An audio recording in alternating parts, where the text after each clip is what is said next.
So, for those of you who don't know me, I'm David Houston. I'm the chair of the education section of NZIP. It gives me considerable pleasure to welcome renowned Scottish educator Dr. Stuart Farmer. Stuart is the Learning and Skills Manager at the Institute of Physics in Scotland and is also an honorary fellow of the University of Stirling. He's a former physics teacher with a vast range of teaching experience. He's also just recently completed a PhD on professional learning. Stuart has recently visited New Zealand, and in between presenting at Wellington and Christchurch, Stuart has successfully survived a set of spring weather storms. He is now able to add to his achievements a successful landing at Wellington Airport in winds of over 120 kilometres per hour and navigating around the South Island while roads were being closed all around him. I did warn him that spring can be a bit variable, but I didn't expect it to be as variable as he experienced. Obviously, Stuart's talk tonight is very timely given the recent release of the draft curriculum documents. Um, just a bit of a housekeeping thing. If you've got questions for Stuart, please pop them in the chat. I'll keep an eye on that. If I think that it's a timely question that Stuart would probably want to respond to um, immediately, I'll politely interrupt Stuart and ask him the question. Um, and if not, we'll just keep the questions to the end as, sort of customary practice. And we'll go from there and it'll be a bit more of a relaxed discussion at the end. So without any more interruptions, I'll give you Stuart Farmer. The topic is Lessons Learned from Scotland, Moving to a Knowledge-Rich Curriculum. Yeah, thanks, David. And yeah, no, I did feel that I was driving around New Zealand with roads opening in front of me and closing behind me for a few days, but nevertheless, that meant that I saw some spectacular scenery in the process, and also met up with interesting people and had a whole series of good meetings. So very much enjoyed my trip to New Zealand, and hopefully I'll be back at some time as well. But yeah, what we're planning to do today is essentially, excuse me, a repeat of the talks essentially that I gave in Wellington and Christchurch. Particularly timely, as David said, because of your new curriculum, but also new curriculum that's been developed in Scotland. So there are very, very many close parallels between what's happening in New Zealand and what's happening in Scotland.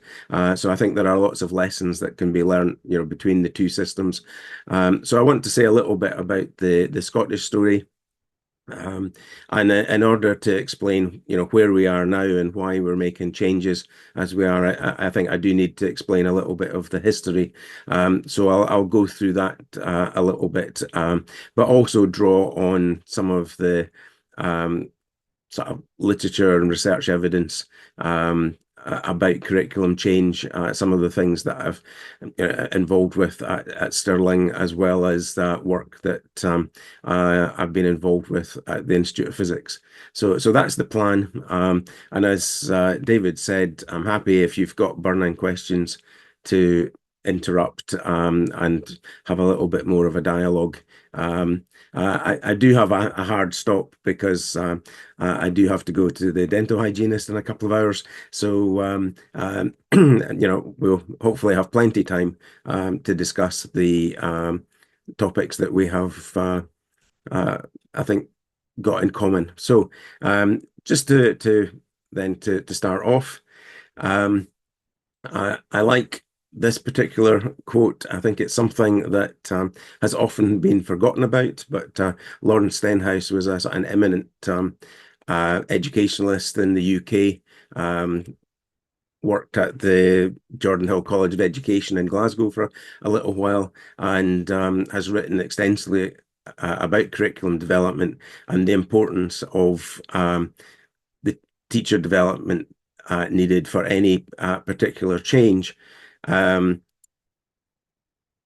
However, as David has said, my PhD was basically researching why professional learning that teachers experience doesn't actually meet their needs or match the sort of the aspirations of the system. And Michael Fullan, who's done a huge amount of work over the years about educational reform, wrote that quote, more than 30 years ago now. And unfortunately, in my professional experience, very little has changed since. That's quite a common situation. And I think that's largely because different actors in the system quite often have a different view of the actual needs in the system, the sort of drivers, the purposes. So, quite often educational leaders have quite a different view to the actual teachers working in the system. And I think this little cartoon sums it up quite well. I'll let you be the judge as to who the educational leaders are and who the teachers are in that representation. So I think if we are going to, make any change, we do have to make sure that we have effective professional learning. And that does actually need to be collaborative. And organizations like the NZIP, I think, have got an important part to play in that process. But I think we've also got to recognize that good professional learning isn't just going on courses. Much of the professional learning that takes place can be quite informal, can involve teachers coming together with common interests, common problems, and sort of sharing solutions to them. So again, Linda Evans is somebody who's done quite a bit of work on this, the idea of informal and implicit professional learning. And I'm going to draw on another very old sort of quote because Judith Warren Little in the 1980s basically identified that if you're actually going to improve the quality of teaching, having a good curriculum is a very good starting point for that. But then actually enacting that in a sensible way, teachers basically need to be able to talk about these changes and developments and work with each other by observing and planning and so on, and that's what's actually likely to result in effective enactment of any change. So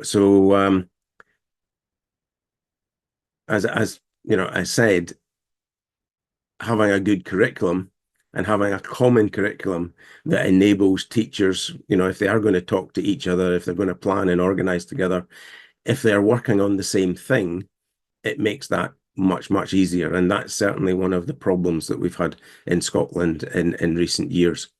So again, another couple of quotes. More recent ones, Mark Priestley is the professor who leads the Centre for Research and Curriculum Making at the University of Stirling. And he wrote a blog post just in the summer because the British Educational Research Association is celebrating its 50th anniversary. And he wrote a blog post just about the whole practice of curriculum making, and very much states the case that that's at the heart of education.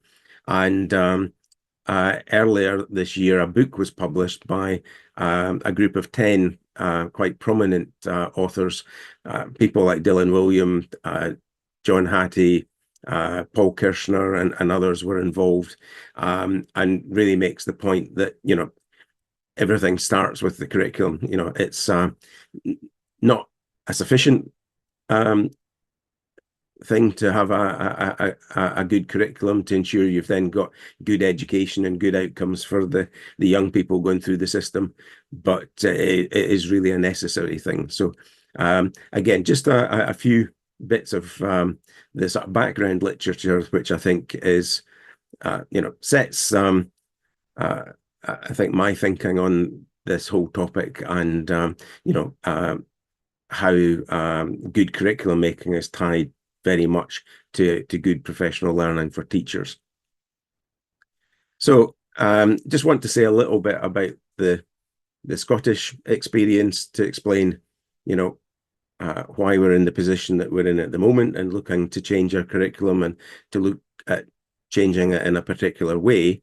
So just going back through the history, prior to the late 1980s, we had sort of quite a loose set of curriculum guidelines apart from the examinations that we had at the end of secondary school. So very similar to your years at 11, 12, and 13.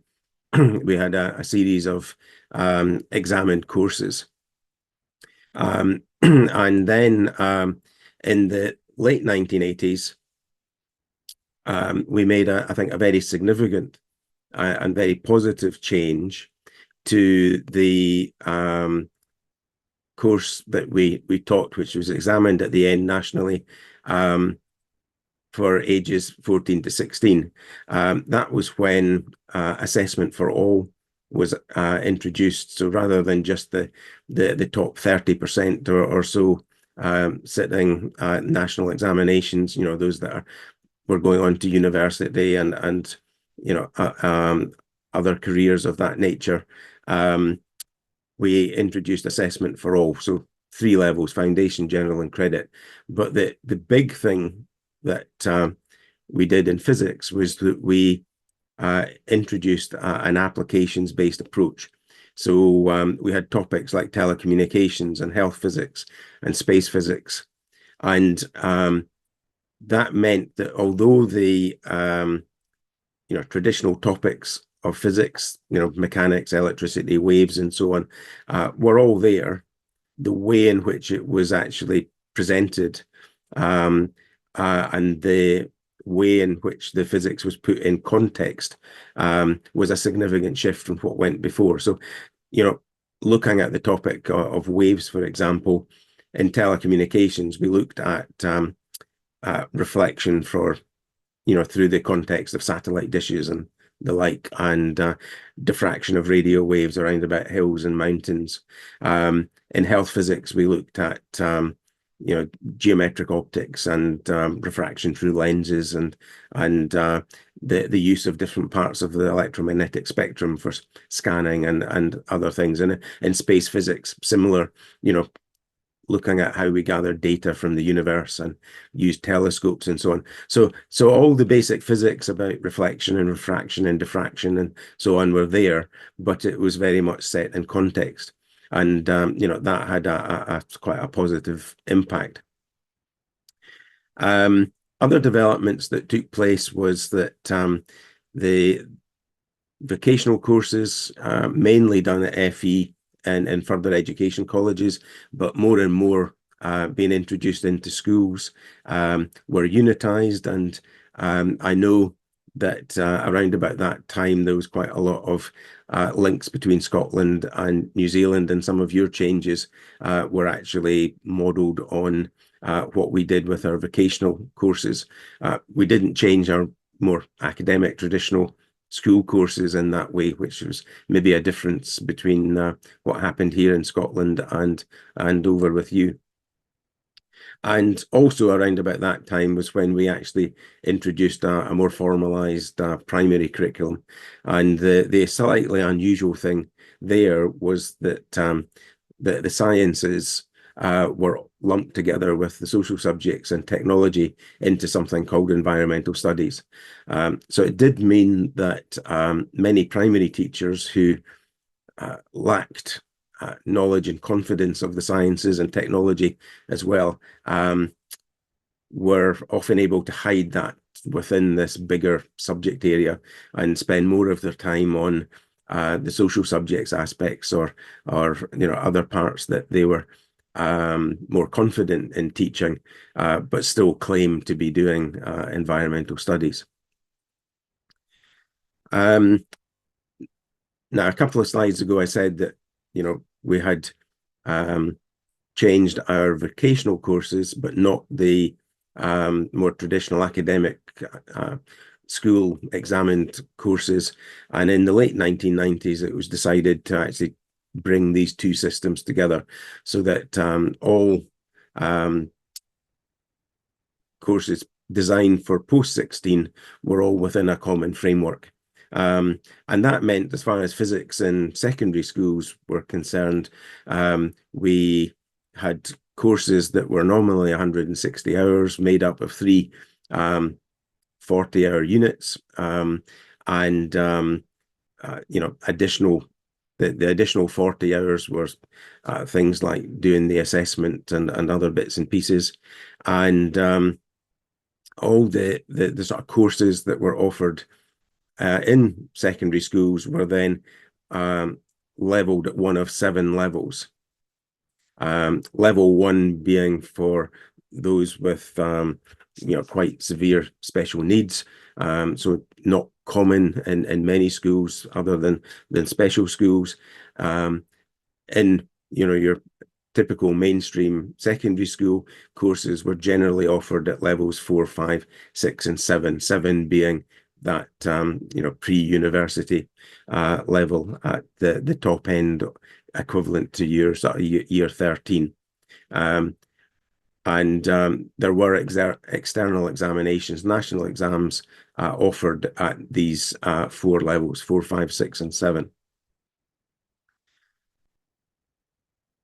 So on to kind of where we are now, because in the initial report that set this all off was published in 2004, and that resulted in what we called Curriculum for Excellence. I don't know who chose the name, but inevitably, if you choose a name like that, I think you're setting yourself up for a fall. But in the sort of late 2000s, Curriculum for Excellence was developed and then started to be implemented from 2010. And it was essentially split into two phases: the broad general education phase, which covered early years, nurseries through primary into the first 3 years of secondary school. We have 7 years of primary and then 6 years of secondary school, so slightly different to you. And then we had the senior phase, which was only 3 years. So if you remember the previous slide, we were talking about ages 14 to 16 being standard grade, and then we had what's called higher and advanced higher between ages 16 and 18. So in this change, that was compressed so that we only had 3 years in the senior phase, with the same outcomes expected at the end. And this was jumped a couple of slides. The sort of overall rationale for this curriculum was based on these four capacities. I think still now, if you ask most teachers in Scotland what the four capacities are, they might struggle to match up the correct adjectives with the correct nouns. And although nobody disagrees that we should be producing successful learners or confident individuals or responsible citizens, how you actually then do that in the curriculum is a little bit more difficult to actually define. So there's a picture of the cover of the original 2004 report, and I'd just like to highlight that in that change, which was introduced in 2010, so a similar time to your existing curriculum, there was very much a greater focus on skills, and terms like skills for learning, skills for life, skills for work were commonplace throughout the document, and also a much greater emphasis on interdisciplinary learning.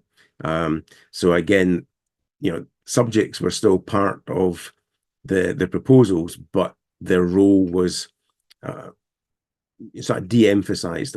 Again, speaking to some of the original authors of this report and some of the things that they now say in the press, etc., they never intended the knowledge to be downgraded. It was more a rebalancing between knowledge and skills, or emphasizing skills. But that's not how things were then effectively implemented through the system. So I want to have a little bit of a look at the um, actual way in which the broad general education was specified, because in many ways, despite what is often said about curriculum for excellence and the problems in the senior phase, it's certainly my strong view that many of the problems actually are to do with the way that the broad general education is described, but the impact of that kind of manifests itself with problems that appear in the senior phase. So it's not necessarily the senior phase that is causing the fundamental problem. And really at the center of the problems with curriculum for excellence is that there is very vague knowledge specification. As I say, the emphasis is on developing skills, and the overall message is it doesn't really matter what knowledge is used to develop these skills, provided the young people are developing skills, then that's the main thing. And unfortunately, and again, never managed to get to the bottom of how this came about, despite the vague specification of the content of the curriculum, there's a very prescriptive specification of pedagogy. So I'll show you some examples just in a few seconds. But what this means is that there's a huge range of interpretations of what is actually in the curriculum. And although all teachers and all schools are trying to do a good job and are selecting what content to teach for good, on the whole, valid reasons, you get a huge variation of the experience that the pupils in schools actually experience. And as a result, it makes it very difficult for teachers in subsequent years to build meaningfully on that. So I'll just give you a little while to have a look at some of these statements. So some of these are the way in which our current curriculum for excellence, specifies the science curriculum. And these are examples that go from it's SCN, science level 0 is for like early years, through to SCN 4, which are for like sort of 14, 15-year-olds. So I'll give you just a little bit of time to look at that. If anybody's got any questions, David, if there's anything in the chat, because I haven't been looking at that, happy to take that as well. No, nothing at this stage, Stuart. Obviously not been talking about the they're right thinking and things. listening hard.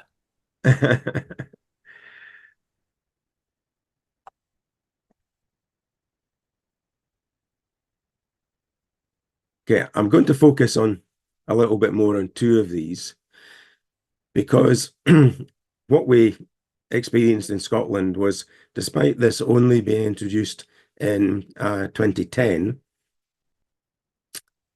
it was already, excuse me, it was already clear by about 2014 that things were perhaps not going as well as had been hoped for. So the Scottish government's standard response is to commission an independent review. So they brought in a team of people from the OECD to review the curriculum. And one of the recommendations that they made was that there needs to be a clarification of the actual experience and outcomes. So people in the Education Scotland, our sort of national agency responsible for education, then went away and produced what were called benchmarks. So on this slide here, you can see that there's the original experience and outcomes that I had highlighted in the last slide on the left, and the more detailed benchmarks that were produced as a result of that on the right. So, the experience and outcome on the initial one on the left said, through research on how animals communicate, I can explain how sound vibrations are carried by waves through air, water, and other media. So, knowing about the transmission of sound through different media, I think is quite a reasonable thing to have in the curriculum. But to kind of insist that that be done by pupils researching animal communication is very prescriptive for teachers. But the benchmarks then, you know, added another layer of detail, not always very helpful. So one of these was to explain how hearing is limited by a range of factors, for example, age, position, or the flexibility or direction of ears. So, this was now the specified knowledge, that you had to teach primary kids about the flexibility of animals' ears. Stuart, Yeah, Matt's just asked us to confirm that SCN2 is 9 to 11-year-olds. Would that be right? yeah, yeah, And around about and that and age. Yeah, and 3 would be 12 to 14-year-olds. That be about right? yes, yeah, Okay, cool. yeah, that's right. So, basically, what we got was another layer of not very helpful guidance, essentially, that teachers were expected to use. Um, um, and we didn't have the clarity that teachers were seeking. So that's the broad general education phase. Looking at this senior phase, that built on the work that had been done before, still courses of 160 hours. But because the senior phase was reduced from 4 years, from age 14 to 18, to 3 years, from 15 to 16, but the length of courses were kept the same, it doesn't take a genius to work out that you can't fit as many courses in that timescale. Again, a very simple question that nobody ever got a clear answer from the government or the education industry, education agency about. But what that resulted in was a narrowing of our curriculum. And certainly compared to some of our near neighbours like England, Scotland had always been renowned for having a broad curriculum, um, you know, uh, people studying a broad range of subjects up to examination level at the end of secondary school. And we lost that because the number of subjects that pupils could study was reduced. In addition to that, the levels at which external examinations were offered was reduced. But essentially, the senior phase carried on much the same as before, but with these additional restrictions. Unfortunately, one thing that was lost was the thing that I said about the benefit of the standard grade curriculum that was introduced in the late 1980s. The applications approach was lost. And the reason that has been a very big backward step, in my view, was that throughout the 1990s into the 2000s, physics was the subject which had the highest progression rate from standard grade at age 16 into higher and advanced higher post 16. Once we got them in, this course enthused the kids, made them see the relevance of physics to everyday life and so on, and made them want to study it further. So we had the highest uptake progression rate from pre to post 16. And at that time, physics was the third most popular subject in the curriculum at our higher level, our main, examination level used for university entrance and so on, after English and math. So we were the third most popular subject. We're now the eighth. And that's a significant part of that is the change in the way that the curriculum is actually presented. In terms of the actual course, I suspect that this sort of table will look fairly familiar to you now. That this is the higher physics course, the sort of age, or the course that generally kids age 16 to 17 study. Obviously couldn't be studied at any age, but that's the main cohort. So on the left-hand side, we have got quite clear specification of the actual knowledge that's included, the mandatory content. The right-hand side isn't mandatory, it's just suggested activities, but it lists the sorts of contexts that is expected of the pupils, the sorts of things that they will do, like using motion sensors to um, get graphical representation of motion in this case. So that's just the first section out of essentially the mechanics um, bit of the course. And on the whole, everybody was generally happy with the way that that information was presented. It was no significant change with what had gone before, and that side of things was fine. Um, However, the assessment of the courses wasn't so good. Um, we still had an end of year exam externally marked. We've got a problem with our curriculum, often referred to as the two-term dash.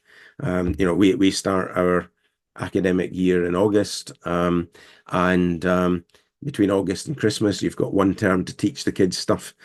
Between Christmas and Easter, you've got the second term, and then basically immediately after the Easter holidays, they go off to sit the external exam. So these 160-hour courses, the teaching is essentially squashed into 2 terms. So a lot of pressure on time. And what was introduced into that time was an assignment, which takes up a few weeks of class time. And the result of that is that the kids have to write a written report on doing a practical work and some internet research and so on, under examination conditions, invigilated by their class teacher, who's not able to give them help. So it breaks that sort of relationship between the teacher and the pupil. And that's sent away to be externally marked. So, it was something else that puts even more pressure on these 2 terms, where people were dashing through content. Stuart, we just got Yeah. a little question just a Yeah. clarification. So Emma's asked, you said you obviously it could be studied at any age, but that's the main cohort. Is out of age level courses encouraged or expected there, or is it fairly unusual? It's not unusual. Um, there's not many people study at a younger age, but although hires, the main cohort, as I said, is age 16 to 17, there are many people in the final year of school, age 16 to 17, also doing hires, and might also be doing National 5, the level 5 courses. So there can be quite flexible delivery of, when the pupils in schools are studying courses at different levels. The top end of the cohort who are progressing through the system, definitely heading to university type, will go National 5 at age 16, higher at 17, advanced higher at 18. But there will be lots of other people that will not necessarily do advanced hires in the final year. The sixth year of secondary might still do a mixture of National 5s and hires to possibly resets of courses that they have failed or didn't get a sufficiently good grade. So it's a reasonably mixed economy. So it's definitely not unusual. Okay, thank you. Okay. Um, yeah. In addition to what I've just talked about, the assignment, there was unit assessment. So every unit had to have a basic competency-based test, which were extremely bureaucratic to mark, very difficult for anybody to understand. And again, it added in this extra requirement, which took up actual teaching time. Even although these were only started to be introduced in 2013-14 and had only worked up, through these 3 levels, by the 2016, the education minister at the time, who's actually our first minister now, John Swinney, decided just to delete the requirement for the units. So what we were left with was only the external exam at the end of the year and this assignment. And of course, what happened very shortly after was that COVID hit, and the examinations got cancelled in May 2020. So we couldn't do any of the end of year assessment. And also because kids were not in school, they couldn't do the practical work and sit the assignments that had to be done in class time under teacher supervision. So we ended up with a situation with no assessment, official assessment evidence at all, which was not a good situation to be in. So that resulted in the Scottish government, all of these things not quite going as planned.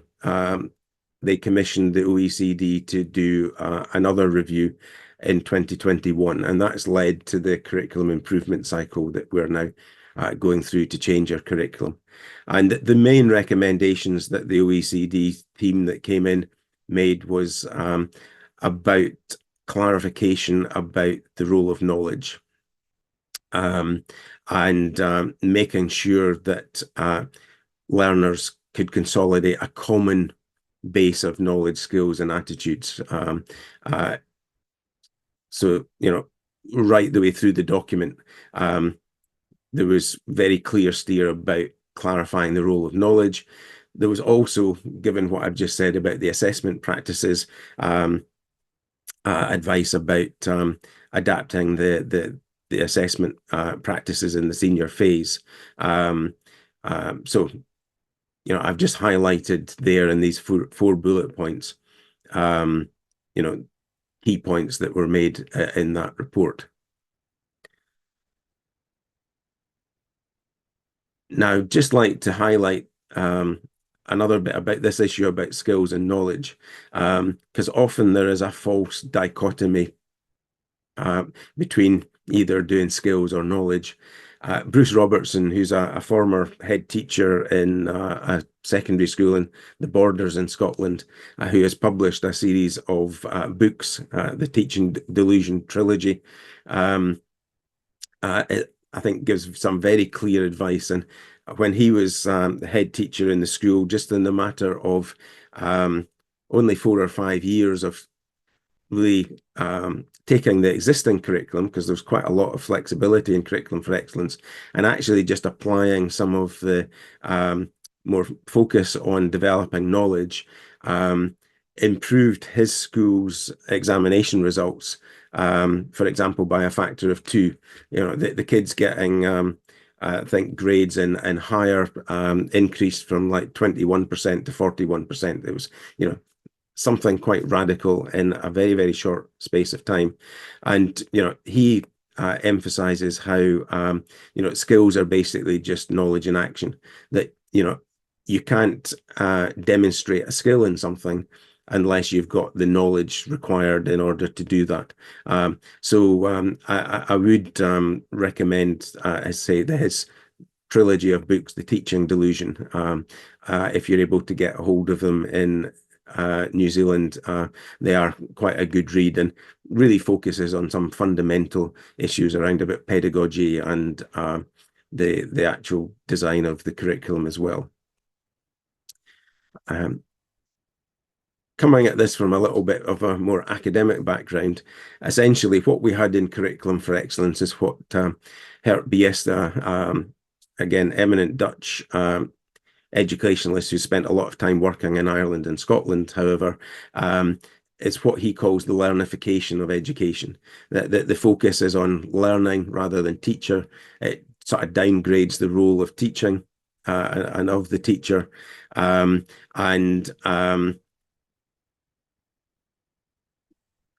downgrades the importance of the actual knowledge that teachers have and the subject matter knowledge that they're teaching and the pedagogical knowledge that teachers need to have in order to teach that effectively. And as part of that process, the clarity about the purpose of the learning and what it's supposed to be about and what it's to be, it's supposed to be for, is lost in the process. And that characterizes, I think, the changes that we had with Curriculum for Excellence. And I think I can see some, quite significant parallels with what's been happening in New Zealand.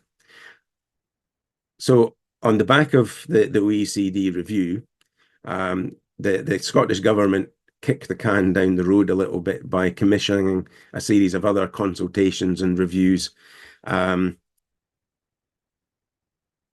essentially because they didn't have very much money, and I think to do anything would have cost money. So, being seen to do something by commissioning some experts to conduct another consultation was a way of, as I say, being seen to be doing something without actually really impacting on things. But by 2024, they couldn't do that anymore. And they announced what we call the curriculum improvement cycle. And there are sort of three documents that were produced late 2024, early 2025, which sets out the strategic direction. Unfortunately, they weren't published until after the actual some of the processes to start the curriculum were actually also set going. So there was a bit of a disconnect there, unfortunately. And in the case for change, this is a straight, direct lift from that first of these three documents that I've just shown you. And just to highlight that they make it very clear that the, you know, recommendations from the OECD review and subsequent reviews is clarification about the role of knowledge in the curriculum. So I've just highlighted in there from these sort of four key points that were made that the importance of having a common base of knowledge for all learners is really essential. And this was also made very clear in this book, which I think is an excellent read. It's relatively short; it's less than 100 pages. But even if you can't devote that amount of time to it, the essentially the executive summary, which is basically the last chapter, is only 6.5 pages long, and I would really recommend that you read it. And the good thing was that these authors came together and decided to make it open access. So if again, if you just Google developing curriculum for deep thinking, Tim Surma from Belgium is the lead author there. You'll be able to find and download this. So again, it makes it very clear that developing learners' knowledge, and that includes the vocabulary of the subject. There are sort of three main benefits of that. It helps the learner develop coherent schema so that they actually sort of kind of knowledge begets knowledge. If you know things, you can then build on that knowledge more effectively. And if you can build up coherent schema in the learner's brains, they can then add to that more easily. As Bruce Robertson, has said in his book, you need the knowledge to then apply the skills based on that. And the other point is that this is very much a social justice issue. Again, the Scottish Government is very keen on what they call closing the poverty-related attainment gap. Now, obviously, addressing poverty would be the fundamental way of doing that. But if kids are coming from relatively deprived backgrounds, it's likely that the only way that they will get access to sort of wider knowledge that's useful to operate in society well is through schools. So the kids that are most likely to benefit from a sort of knowledge-rich curriculum are those kids that are not gaining that through their everyday lives. If you've got well-educated professional parents, it's likely that these kids will, in their everyday life, whether it's conversations around about the dinner table, whether it's going to museums and places at the weekend or whatever it is, will access knowledge that those from deprived backgrounds can't. So it's a really important part of schools to address that social justice issue by ensuring that everyone has got access to a good base common knowledge. And that sort of builds on the writing of and the work of others, particularly Michael Young, who introduced this idea of powerful knowledge. And his backstory is actually quite interesting. Like, he's quite elderly now, and he, in his early days, had been quite a strong advocate of a more progressive competency-based curriculum, and then switched, significantly to emphasizing the importance of knowledge in the curriculum. And what caused that to happen was when he saw his young granddaughters going through school, and the experience that they were getting from a very much competency skills based curriculum, and he realized that that was not allowing them to develop as effectively as that they ought to do, and he then looked into this more deeply and very much changed away from a skills based curriculum to advocating very strongly for identifying what sort of powerful enabling knowledge is required to then build further study, and again to allow young people to sort of function as effective members of society. Stuart, we've got a couple of Yeah, questions. One yeah. is relatively straightforward, one might take a little longer. So Ian's asked, do students need a minimum grade in, say, hires to be able to progress to advanced? Yes is the answer. Yeah, you normally have to pass. Yeah, they're graded A, B, C, D. Nominally, over 70% for an A, 60 for a B, 50 for a C, 40 for a D. Generally, you would want an A or a B to progress. Right. So the other one is, would you have any insight from Mark? Would you have any insight about how the assessing of procedural knowledge affects the learning and acquisition of skills that are knowledge in action? Yeah, we haven't really cracked that particularly well. Certainly, the sort of that's claimed to be done through these assignments that I've talked about, but they don't really assess um, the sort of skills effectively. It's very much dependent on the knowledge that the kids have got in terms of what they can then actually do. In many ways, we did have some practical assessment back in standard grade. Again, the applications based course that we had, and that was done at a couple of levels. So we had simple procedural things. So it was simple things like, could they measure or could they set up a simple electric circuit? Could they do some simple fault finding in electric circuits? Could they measure the focal length of a lens, for example, was one of them. There used to be, could you wire a mains plug, but that got deleted. So there was a number of simple procedural things, and it was similar for in chemistry and biology. There was simple practical techniques that were reasonable to expect if you were studying the sciences, and that was just basically done on a pass-fail basis by the teacher. So it was a little bit bureaucratic, but not too bad. And then we had a more open-ended investigation of a particular topic where they conducted an experiment into something. So we have had assessment that I think has worked reasonably well, but in recent years, I think our attempts to assess the sort of procedural skills have kind of just got in the way, both of learning and just of everything, really. So I don't know if that quite answers the question, but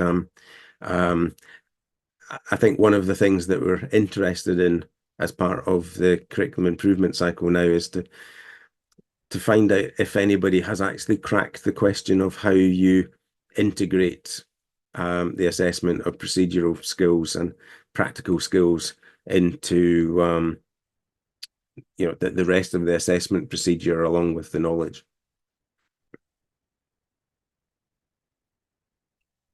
Don't know if want a follow-up question to that or not. Or No, Mark was saying that I think you answered his question. So, okay, yeah, and he said thank you. okay, thanks. Right, so in terms of going forward, Zhongyi Deng has written extensively on the design of the curriculum, and I think this is where I'll start looking at how we maybe go forward a little bit. And he's identified, the curriculum isn't a thing. It's more of a process, but it then exists at different levels. So we've got the policy curriculum. That's this ideal curriculum. So things like the four capacities, even if we can't define what that actually means particularly well, that has to be translated into the programmatic curriculum. So that's things like standards and specification for courses. Um, and But nevertheless, teachers then need to take these and transform them into the actual curriculum that they do in the classroom. And that's a process, and people have got different roles in that process. But if we're going to do that easily, we do need to have um, agreed clarity about the purpose of education and specification of what we then expect the learners to know, to do, and understand. And I know in New Zealand, just as we're moving to this kind of know, do, understand model, you're pulled back a little bit to more just know and do. But I do think the know and do are probably the most important two aspects. And if you get them right, hopefully the understanding does actually follow. Um, and the last bullet point that I've got there is that, where I started off with Lawrence Stenhouse's quote, that all curriculum development rests on teacher development. We really need good collaborative professional learning to allow teachers to transform that programmatic curriculum into an effective experience, an effective curriculum in the classroom and what kids actually do. So Education Scotland are very keen to produce circular sort of blue, green, cyan coloured infographics. And they've come up with this for the sort of know, do, understand. So a little bit different from your version where you had things being sort of weaved together. But yeah, it's just another typical Education Scotland infographic that doesn't really mean very much based on a sort of Celtic knot. But perhaps the most important bit in the model that Education Scotland are now using to develop the curriculum is that they've identified these four layers. And we're currently working essentially on identifying layers 1 and 2. What are the big fundamental ideas that should be developed in physics, and what are the know and do statements that sit underneath these to allow the development of the key concepts in the subjects. Hopefully layer 3 will follow, and that will be fleshed out a little bit in more detail. But I think the most important layer, if this is going to be successful, is layer 4, where we actually produce support materials, provide the professional learning. And unfortunately, I've got a big fear in Scotland at the moment that all the money will get spent on developing layers 1 and 2, and maybe a little bit on 3, and there'll be none left for layer 4, and then things will just fall flat, as Curriculum for Excellence did. And part of my fear for that is that in a very different process to the one that I've seen in New Zealand when I've been across, is that Education Scotland have set up very large groups, primarily, with the majority of teachers. Bringing 118 people together in a hotel in Glasgow for a day isn't cheap. Very difficult to manage, get any sort of consensus. Even the core group of 30 odd people is a large group to work with. I've got 3 on this coming Friday. I'm down in Glasgow for a meeting, and then I've got Thursday, Friday, because I'm a member of the collaboration group and the core group. Thursday, Friday next week. Inputting into this, but there's quite a lot of different competing voices and views, because we're looking at everything from age 3 through to age 16, and what actually happens in early years is very different from what happens in upper secondary. So there's quite a complex uh, ecosystem for this development. So it's much more open than I witnessed in New Zealand, because I know that I was party to some information that even people like David uh, didn't have access to about the process when I was over. And the other thing that is very different is that those of us involved are being encouraged to basically speak about the process to our respective communities. So um, myself and some of the other physics teachers that have been involved, we've got an email forum for Scottish physics teachers, so we've been sharing some information on that, and just generally trying to gauge opinion about sort of the development so far. So it's a much more open, collaborative process than the one that I witnessed when I was over in New Zealand.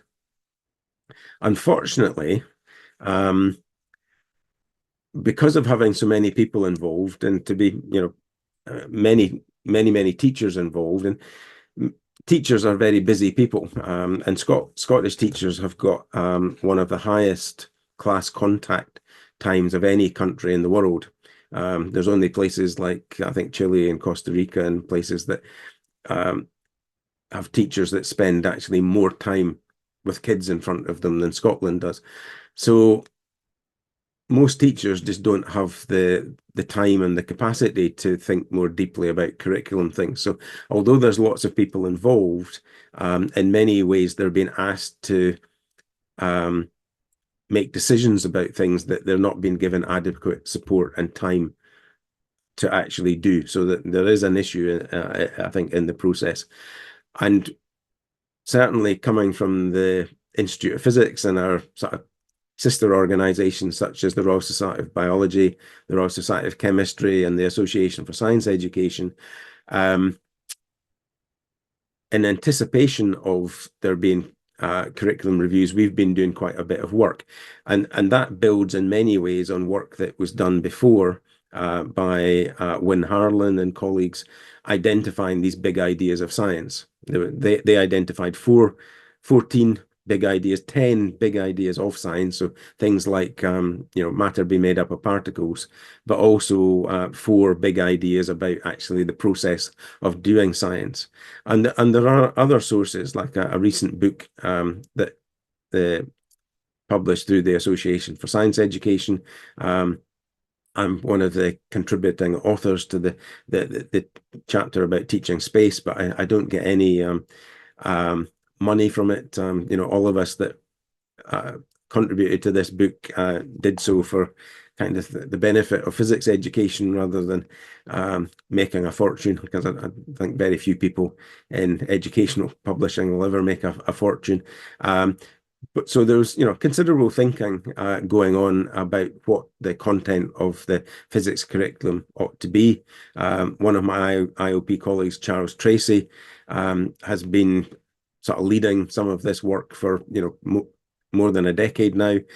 In 2018, published a paper which identifies that physics curriculum not only needs to have ideas and explanations about physics, but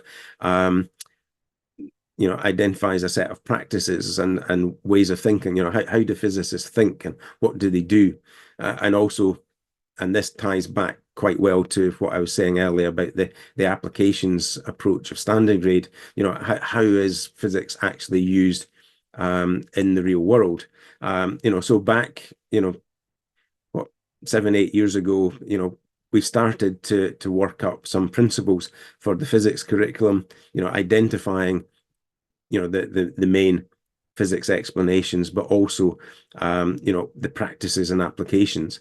And that's been taken further and was published at the end of last year, a document, the Fundamentals of 11 to 19 Physics, where we set out design principles for the physics curriculum in terms of big ideas, practices, the characteristics, and the applications. And I'm not expecting you to be able to read, particularly if you're on a tablet or a phone or something joining in with this, the small print on there. But um, we've identified that as well as the big ideas of physics, things like the effect of a force or fields and things like that. There are some sort of cross-cutting big ideas, the idea of conservation or equilibrium, for example. So, for physics, we had identified uh, a significant number of big ideas, but also these wider aspects that we, need to make sure we don't forget. Um, Together with that, a lot of the work that we've done in the Institute of Physics, we've sort of divided the sort of curriculum into 7 main domains. And if you go onto the IOP Spark website, where a lot of resources are, you'll find things are sort of kind of organized to a certain extent onto these 7 domains. So there's been a lot of work over many years by organizations like the Institute of Physics, but as I say, our sister organizations as well, to actually develop guidance and principles. So in recent years, the Royal Society of Biology, Royal Society of Chemistry, IOP, and collectively with the ASE, produced a document for primary science as well. So we've published these. There are links there. I'm more than happy to share with like David and Sue and others. Links on the back of this presentation. So we did that so that we could inform a curriculum improvement process like the one that we're undergoing through in Scotland at the moment. But if the participants, particularly the teachers that are involved in the development process, are never given time to actually read and digest and understand these documents, then we've basically failed in the process, and unfortunately that frustration exists in Scotland at the moment. So just as I get towards the end, just want to emphasize that curriculum making is a process. It's not just documents to be implemented, and it is very much a collective endeavor to actually translate what is required in the sort of policy curriculum into the classroom. And that's a process that has a number of different stages. You might design an ideal curriculum, knowledge rich, as has been proposed, as well as enabling skills and applications to be developed. That has to be then translated into course specifications, examination specifications, and the such like. But teachers then need to be able to translate that into their classroom. And of course, is what a teacher thinks that they're actually teaching or planning in the classroom, is that actually what gets taught? And more importantly, is that what is experienced by the actual kids and learned by the kids? And there's a whole series of factors that influence that, particularly teachers' beliefs. And that's a particular issue that we're dealing with in Scotland at the moment, because we've now had a whole generation of teachers who have been steeped in the sort of messages, I think almost dogma of skills-based curriculum and skills-based teaching. And now we're coming along and saying, well, there's actually a whole lot of evidence, and the OECD has recommended that we need to focus on a much more knowledge-based curriculum, or a more balance between the two. And if you've spent your career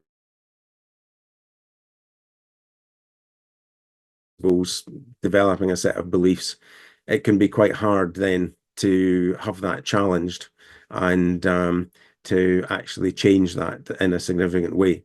And there is definitely resistance within the Scottish education community at the moment to some of the sorts of changes that are being proposed, despite the very strong research evidence that actually sits behind that. So there's this process of which teachers have got a really, really important part. Um, and hopefully, if everything works well, you end up with kids learning what you want them to learn. But of course, this cartoon, I think, summarizes what we all know as teachers, that doesn't always go as smoothly and is not a linear process. The other thing, just want to emphasize, and this is something that the process that we're using in Scotland is considering quite strongly, is the actual views of the learners themselves. Um, Sometimes I think too much so in Scotland, because the whole thing about learners is that they don't necessarily know what they don't know. So taking that into account too much can actually skew the process. But certainly when it comes to enacting the classroom curriculum, as David Ausubel said, the most important thing is to build on what the learners already know. Um, but learners come with a whole set of beliefs and expectations and so on that can influence the process, and in many ways might influence the process earlier than that, towards the left of this diagram. And certainly that's something that I've got a little bit of concern about, some of the things that are being put in place in Scotland at the moment. And just to um, round things off, this was a nice blog that I read in the summer that Kat Howard produced. I think if we get this right, hopefully, that first quote from that blog will be what happens. But unfortunately, if we don't get it right, I think the experience of many is what the second quote describes. And certainly that ambiguous, inconsistent use of language and so on is something that is characterized in Curriculum for Excellence very, very, very strongly. So what I'm hoping we should have is curriculum documents at the end of this process that specifies quite clearly what pupils are supposed to know and do, and support for teachers that really focuses on improving that instructional core that takes place in the center of this diagram. It's an adapted diagram from one that I included in my PhD. The teacher is the adult in the room in every classroom, and it's really important that they mediate between the subject matter, the curriculum, and the actual learners, and focus on that instructional core. And unfortunately, too often in the past in Scotland, the system has been focused on things that are not being supportive of developing that instructional core. And part of that has been the curriculum, because we've had a curriculum like the left-hand Jenga tower, but what we really need is better consistency and coherence that allows better progression for learners, because if there's a solid common base on which to build, then we can do that much more easily. That will lead to improved learning and improved attainment, just by default. It will also, I think, improve engagement, motivation, and behaviour. There is a bit of a behaviour crisis in Scotland at the moment, again, partly due to national policy. But if you've got kids in classes where either they have not done some of that powerful enabling knowledge at an earlier stage, it means that teaching at a subsequent stage, is essentially going to go above their head. They're not going to be able to understand it, and that can lead to behavior problems. Or the alternative is, because teachers might be using the same knowledge to develop the skills, and individual teachers might be making, for very good reasons, decisions on selecting which knowledge to use to develop skills. But if all teachers end up choosing the same sorts of topics, it means that learners, as they go through their schooling, are revisiting the same topics over and over again, getting bored, thinking they've done it, even if, they're doing it at a higher level, and that can lead to behavior problems as well. So I think there is an actual significant curriculum element to some of the issues that we have got around about behavior in Scotland at the moment. There are other factors like post-COVID effects and things like that. But really, perhaps the most important thing, if we do improve the coherence and consistency of the curriculum, goes back to that section that I quoted from Judith Warren Little. If teachers are able to talk to each other about the same things and work together and share things, we can greatly reduce teacher workload, because again, in Scotland, lots and lots of concerns at the moment about teacher workload. And I did some research with as a former IOP colleague who now works at the University of Chester, and published a couple of papers about why physics teachers are leaving the profession in Scotland. And Mark did similar work in England, and workload is part of that. Behaviour is also part of that. So we have got other problems in the system that kind of are symptoms of having a poorly designed curriculum. And if we can improve the design of our curriculum, I think there can be quite significant benefits across the whole of the education system. Most importantly for the learners, the young people, because that's the raison d'etre of education, but also support our teaching workforce as well. So thanks very much. I'm more than happy to take questions and have a little bit of dialogue for a little while before I need to depart to go and see the dental hygienist. Well, on behalf of everybody present, thank you, Stuart. That was a really good talk. Even though I've heard it sort of almost twice again, I always get something, totally different from it. But we've actually got a really good question from Matt. So Matt, maybe Mhm. you can pose that question.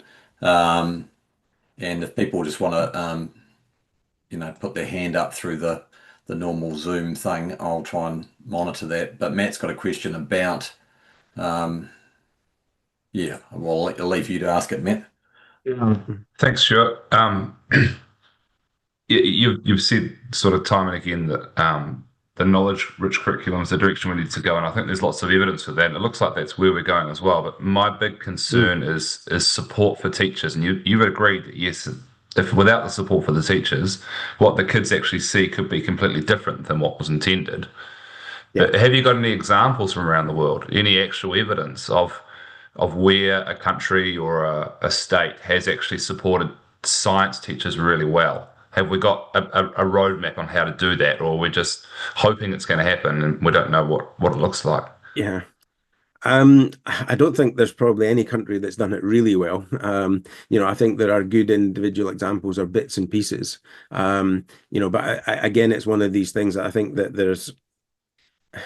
it's one of these things where if there's enough different bits of evidence that this is the case, even although there's maybe not, you can't make a direct, cause and effect, the sort of correlation that, if that happens sufficiently often enough, then you can actually, start to say things with, a certain degree of certainty.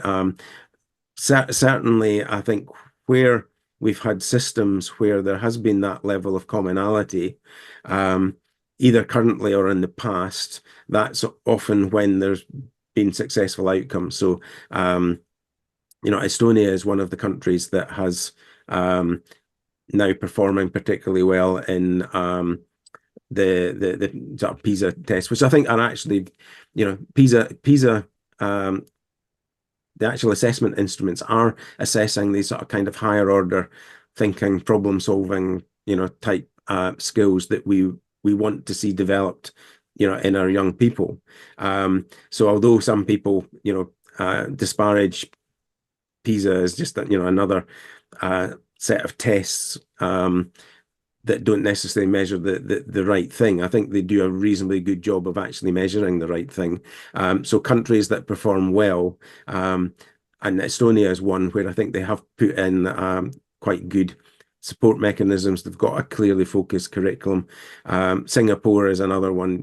Again, there might be significant cultural differences, but they've got a very clearly defined curriculum, but also a very good support system. You know, Obviously geographically, even although they've got a population similar to Scotland and New Zealand, geographically they're very different, and it makes that communication and working together much more easy and simple. But there's some of the systems that I think have done a reasonably good job at this.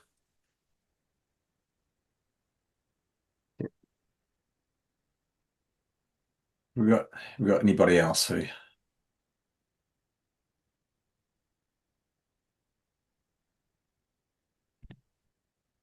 Well, I'll ask something while people might think about something. So Stuart, you talked about evidence about knowledge-rich curricula. I mean, I know there was a recent article from RNZASC that included some data that you'd presented Mm. or gathered together about the effect of a knowledge-rich curriculum. I mean, there is some, strength of feeling in New Zealand that, that there is still this debate. I mean, do you consider there to be a debate about knowledge rich versus a competency-based curriculum based on the data that's out there? No, I think based on the data that, the argument is very strongly in favor of a knowledge-rich curriculum. I think why there is a debate, it's that point that I mentioned, in terms of the Scottish teaching profession. If you've lived through 20 years of a teaching career where everything you've heard through the system has been promoting a competency-based system, even although there is quite strong research evidence, making that switch is difficult. So I think that there is a very strong debate in Scotland, still, because there are so many people that are just find it difficult to basically accept the research evidence because it is contrary to their belief system, and that's based on what they've been told, which hasn't been particularly strongly based on the research evidence for 20 years. Do you have any suggestions or strategies about how one might try and break that down for people? um, I think it is about obviously presenting the evidence in a reasonably sympathetic, but robust way. And I think it is also through proof of examples of where change has actually worked. So I mentioned that, Bruce Robertson, the head teacher, but he's actually just in the last few months resigned as head teacher, and he's now become a consultant delivering professional learning on this around about Scotland, and further afield occasionally. And there are examples like what he did in his school of actually moving to a knowledge curriculum, basically tearing up the national curriculum and getting the staff in his school to work together to collaboratively come to an agreed sort of scheme of work for the different subjects in their schools, and the impact that has then had on results and on pupil confidence and things like that are good. Is a really good example. So I think where there are examples of even within the existing system, where people have pushed the boundaries and actually enacted some of these things with success, that again, that's the sort of evidence that can actually sway people's thinking, because it's not making a comparison with this is what happens in somewhere like Singapore. It's very easy for people to say, well, but Singapore is so different from a country like Scotland, that doesn't work for us. But if a school down the road has actually made these changes and it has made a significant change, that's when people start believing it. Yeah. Matt, do you want to ask your question, or and then I'll come to Ian. Yeah, sorry, I keep asking so many. I was just going to ask about currently, are you designing the Scottish one, or was there talk about the Scottish one where you're starting from the 5-year-olds and then working way to 18-year-olds, or are you thinking about what the final product is from 18s down to five? And then just sneak another question. And is there any more talk of these applications coming back into the curriculum design, transport physics and that you were so fond of? Yeah. Yeah. The second point first, that's the core group that I'm working at. We haven't got to the stage of the detail in terms of like the know and do and so on, and how that's chunked together yet. But certainly, I'm an advocate for thinking about some of uh, adapting some of these approaches again. So we're not quite at that stage yet. And your first question about whether it's top down, bottom up, is looking at the whole spectrum together. And that's where there's quite a lot of difficulty, because we've got, on the core group, representatives from early years, 3, 4, 5-year-olds, and their whole philosophy for education and using more play-based approaches is quite different from, what's happening, up at the 16, 17, 18-year-olds. So actually trying to do this across the whole spectrum together is actually quite challenging. So it's definitely not a case of looking at where kids have to be at, age 18. That's not the approach that's taken, although, the understanding is that, we would hope they would be in at least a similar place to where they are now, if not better. And but there is very much a bottom up element to that as well, and that can be quite challenging just because of the very different philosophies involved. Ian, you're muted.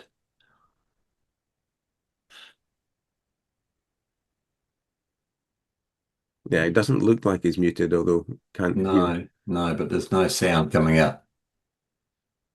Ian, why don't you try and sort that out? We've got a question from Mark. Mark, are you happy for me just to read that question, or would you like to ask Stuart directly? Sorry, yeah, no, please do ask. Thank you. Okay. Um, Yeah, hi, Mark. so Mark's Hello. asked, do you see any pitfalls we should prep for in the first few years of physics teaching in New Zealand, transitioning to a knowledge-rich curriculum from our current competency-based one, aside from the points you've already made? Um, I think, the main points that I'd make is if you're going to transition effectively, it's really important that everybody understands what the change is. And, that obviously needs, I think, clear communication of the rationale and the purpose from those that have been involved in actually writing that policy, programmatic curriculum level. But there needs to be time for teachers to actually come together and really understand and develop a shared understanding of that. And that's where I think that there is a real role for organizations like NZIP to bring teachers together, even if it's there's always a self-selecting element to that. So even if it's just the most keen people that are prepared to give up an hour of their evening to come and listen to somebody like me speaking, that's got to be a starting point.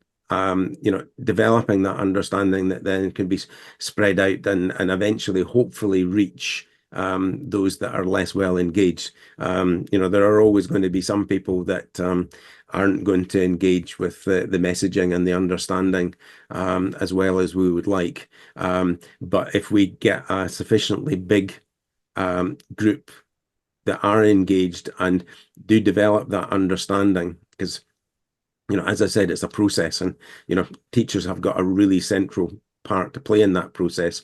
So those at the policy level need to be able to communicate the intention and the rationale really well. But it's really important that then that the wider community, including teachers, actually develop that shared understanding of what that really means in practice. Again, going back to our experience with Curriculum for Excellence in Scotland, like none of the people that wrote the original report in 2004 were then actually involved in the next stage.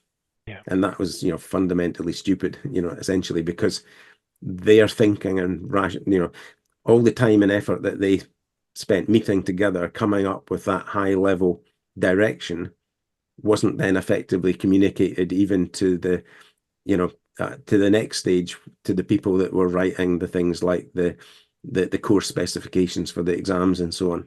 So it's really important that that communication takes place and that involves a strong teacher voice. Because again, it's like going back to the point that I just made about, if something's working in the school down the road, other teachers are more likely to, pay attention to that and, enact it.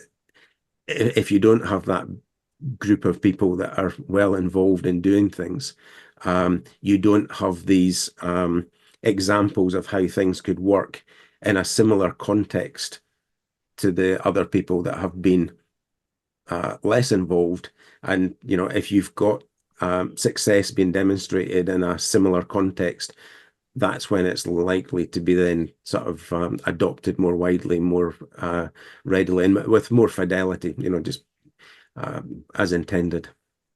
So that's my advice on that. It takes time. Perfect. It does. Yeah. Thank you for that.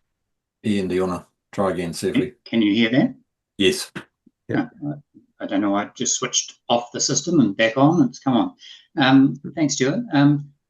The big pushback we're having from our education sector at the moment, from the teachers about our draft curriculum, is the sheer amount of knowledge. I think a lot of teachers are on board with the concept that we need to specify what's the important knowledge and that it needs to be knowledge rich. And knowledge rich to us means a true understanding of the knowledge, not just recall of facts and so on. Yeah. So we have a concern that because there seems to be an increase in the amount of knowledge expected, that it's not going to be possible to deliver that. Has that been an issue with your experience in Scotland in terms of struggling to get through the quantity in the time available? One of the strong messages that keeps on coming up in Scottish curriculum at the moment with Curriculum for Excellence is that it's cluttered and we need to declutter. In many ways, I think that's a red herring. It's inaccurate. The reason the curriculum feels cluttered at the moment is because there isn't the coherence and consistency. So as kids go up through their schooling, if they haven't done key enabling concepts at one stage, they then struggle to do it, and teachers have to reteach things and other things. So at the moment, we've got a situation that feels cluttered because of these, consistency and coherence problems. It's my view that if we have a more consistent curriculum, we can actually be a bit more ambitious about what we cover. So we should be able to get through more material if we focus on kind of doing less well. In actual fact, we'll end up getting, the kids will actually be able to aspire and achieve greater things. That's my professional judgment.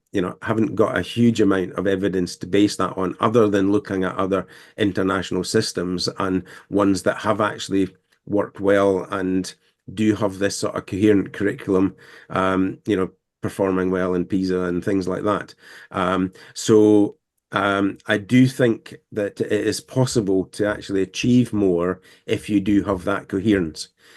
But obviously you can take that too far. And if you do specify too much in this like coherent whole, you will run into time problems. Particularly when you're doing this for the first time, I think it's inevitable that mistakes will be made, and it probably will need some revision and tweaks a year or two down the line if too much knowledge has been specified. So two sides to my answer. Basically, I think if we have got coherence, you can actually specify more, but there are obviously dangers that and you need to be prepared to adapt things if it transpires that you've been over ambitious. Certainly, it's also my view, and no hard evidence for this, but in New Zealand, what I was picking up on my visit, obviously primary teachers are generalists. They don't have a strong science background, so asking too much of them can potentially build in problems if you don't provide the support that they need. In Scotland, in the consultation that's taken place in the run up to the curriculum improvement cycle, there's been a very clear message from primary teachers is that they would like improved guidance and clarity. The problem is that when you provide that, they then push back because they feel that they're losing autonomy. Things have got to be done more collaboratively than that. And, I think there is a danger if too much is specified in particularly the upper primary stages for teachers who are not well equipped to teach that, then you will build in some problems. But, part of the solution to that is that good quality collaborative professional learning that I think is fundamental to successfully enacting any change like this. Thanks. Stuart, how are you for time? Because we've got Beck's got a number of. How long have you got? Yeah, I'll need to go in about 5 minutes. Yeah. Okay, so we've got some real grunty ones. So Beck's asked, Beck, do you want to? You might need to consolidate, or which one would you like? Because for 5 minutes, we're probably struggling. Thanks, Stuart. My second one's been answered because I sent enter just as Matt was asking. Right. So I guess the first one and the third one. The first one's not too bad. Well, let's frame it, and so Stuart knows how long he's got, and So just quickly, Stuart. So our curriculum, when I looked at it, there's not a lot of opportunities currently for kids they learn something and they might not see it again for 2 years. I just wanted to know, in the Scottish one that you're creating, have you got explicit ways, or how frequently do they come and revise concepts? We haven't got to that stage yet in our design, so we're a little bit behind. But there needs to be some sort of spiral or helical type revisiting, and to have that progression. It's common in many other systems when you look at other curricula that are reasonably well specified in this way. English, England, British Columbia, Singapore. That there is a revisiting on a 2 or 3 year cycle. So, I think that's reasonable. Sweet. And my second question, just quickly, is you're talking about a knowledge-rich curriculum, and then you're talking about how application-based in the 1980s, was it? Really helped students going into keeping students in physics, essentially.